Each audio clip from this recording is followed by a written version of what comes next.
فیصلہ مانا جائے گا۔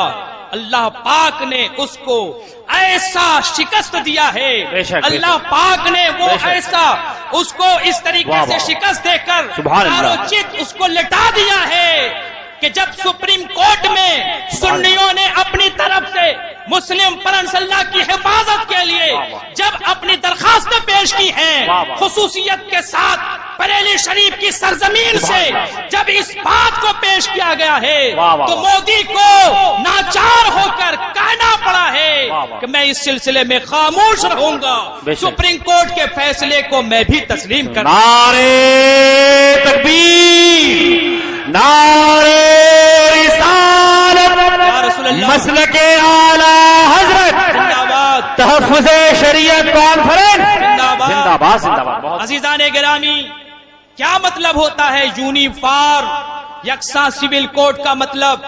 مودی جی چاہیں گے آپ کو چڈی پہنائیں گے، مودی جی چاہیں گے آپ کو وہی لباس پہنوائیں گے جو ہندوستان کی تہذیب بن جائے، لیکن ہمارا لباس وہ نہیں ہے۔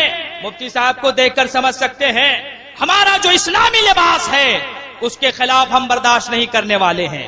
اسی مقصد سے یہ پروگرام رکھا گیا تھا، مگر اللہ پاک نے پہلے ہی ہماری مدد فرما دی کہ سپریم کورٹ نے کہا نہیں، مسلم پرنس اللہ کے خلاف کوئی بھی حکم نہیں مانا جائے گا، کوئی بھی حکم نہیں مانا جائے گا۔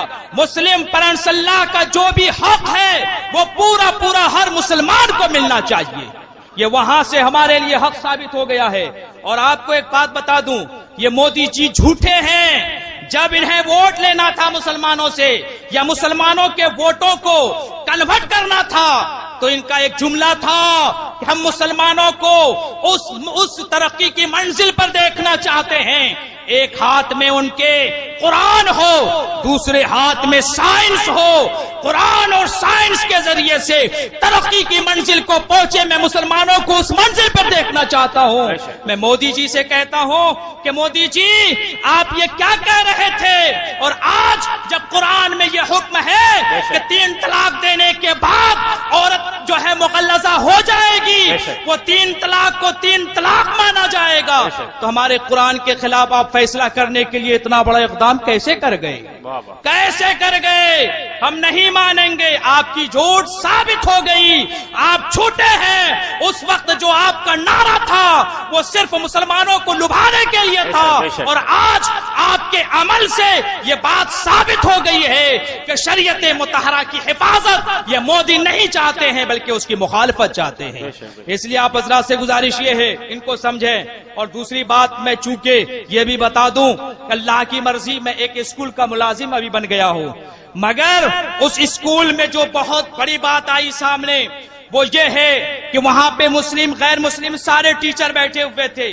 میں ظہر کی نماز پڑھنے کے لیے اسی مسجد میں آیا تھا، چھٹی کا وقت تھا، سارے ہی لوگ بیٹھ کر ہمارے مسلم ٹیچروں سے جرح و قد غیر مسلم کر رہے تھے، کہہ رہے تھے ارے مسلمانوں نے حق نہیں دیا ہے، بتاؤ عورت کو طلاق دینے کے بعد ان کو اگر باہر کر دیا جائے یہ ان کے اوپر ظلم ہے، زیادتی ہے۔ اتفاق سے وہاں پر جتنے بھی موجود ٹیچر حضرات مسلم تھے وہ سمجھا نہ سکے، اپنی بات پیش نہ کر سکے۔ میں پہنچ گیا، میں نے کہا کیا معاملہ ہے؟ وہ کہتے ہیں اس بات کو تو ماننا ہی پڑے گا، عورت کا حق اسلام میں نہیں دیا گیا ہے، عورت کو طلاق دینے کے بعد در بدر ٹھوکر کھانی پڑتی ہے۔ میں نے کہا غلط ہے، غلط ہے، شریعت کا حکم آپ حضرات کو نہیں معلوم ہے، شریعت کا قانون سمجھو۔ طلاق کا کیا معاملہ ہے، طلاق کی تفصیل میں نے بیان کی۔ سنو، سب سے پہلے یہ ہونا چاہیے طلاق کب دی جائے، سب سے پہلے اس کا علم ہونا چاہیے۔ ایک شوہر اگر اپنی بیوی کو تنگ ہو کر بیوی کو جدا کرنا چاہتا ہے تو سب سے پہلے یہ دیکھنا ہوگا کہ بیوی حالت طہر میں ہے یا حالت حیض میں ہے۔ حالت طہر کا مطلب پاکی کی حالت میں ہے یا ایم سی کی حالت میں ہے؟ ایم سی کی حالت میں ہے، اس صورت میں شوہر کو یہ حق حاصل نہیں ہے وہ اپنی بیوی کو طلاق دے دے۔ حکم یہ ہے کہ وہ اس وقت طلاق نہ دے بلکہ ایم سی کا زمانہ گزر جائے، پاکی کا زمانہ آئے، بیوی سے قربت نہ کرے اور اس کے بعد اس کو طلاق دینا چاہتا ہے، ایک طلاق دے۔ اس کا فائدہ کیا ہوگا؟ ایک طلاق دینے کے بعد طہر کا زمانہ گزرے گا، حیض کا زمانہ گزرے گا، اب دوسرے طہر میں ایک طلاق آپ دے سکتے ہیں۔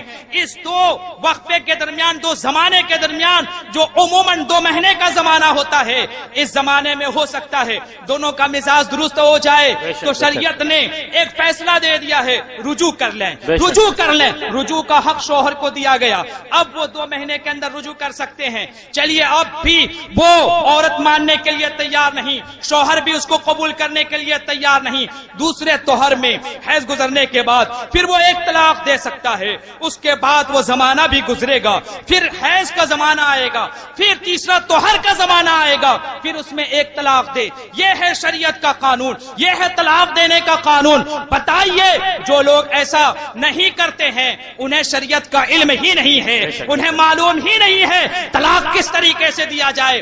عزیزان گرامی، جب یہ بات میں نے پیش کر دی، پھر میں نے کہا سنو، ایسا ہی نہیں، طلاق دینے کے بعد اس کو گھر سے جدا نہیں کیا جائے گا، 1 طلاق دے یا 3 طلاق دے، شریعت کا حکم یہ ہے سکنا دینا پڑے گا، یعنی اس عورت کو رکھنے کے لیے مکان دینا پڑے گا، اس عورت کو عدت کے ایام گزارنے کے لیے اس کا خرچ دینا پڑے گا، اس عورت کی وہ عورت اگر حاملہ ہے جب تک اس کے پیٹ کا بچہ باہر نہ ہو جائے اس وقت تک اس کے شوہر کے اوپر اس عورت کا خرچ دینے کا حکم ہے، اور اگر بچہ پیدا ہی ہو جائے طلاق دے ہی دیا ہے۔